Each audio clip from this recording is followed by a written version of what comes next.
ابھی تھوڑی دیر پہلے سپریم کورٹ کے قابل قدر بینچ نے،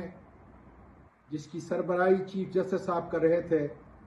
عمران خان کی گرفتاری کو غیر قانونی قرار دیتے ہوئے اس کی رہائی کا حکم دیا۔ میں خود ذاتی طور پر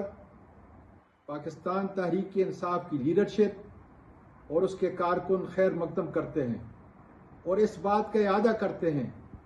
کہ پاکستان کی ترقی کا راز صرف اور صرف ہر ایک کو قانون کے تابع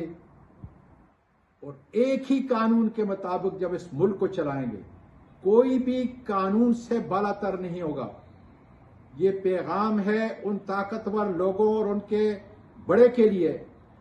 کہ اگر اس ملک نے آپ کو عزت دی ہے، احترام دیا ہے، تو پھر صرف اور صرف ملک کی بقا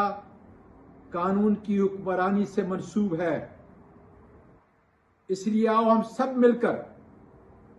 اسی قانون اور اسی آئین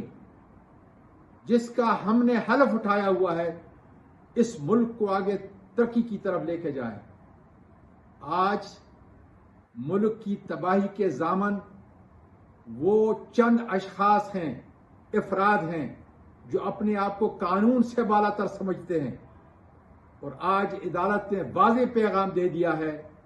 کہ صرف قانون کی حکمرانی اس ملک کا مستقبل ہے۔ مجھے امید ہے کہ میرا یہ مثبت پیغام ہر ادارے کے سربراہ تک پہنچے گا اور وہ سوچے گا کہ یہ ملک اس کا ہے، اس ملک نے اس کو عزت دی ہے، احترام دیا ہے، اس لیے قانون کی حکمرانی پاکستان کی سالمیت کے لیے ضروری ہے، جس کے لیے آؤ ہم سب مل کر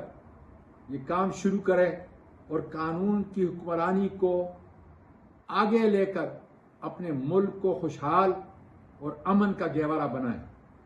پاکستان پائندہ باد۔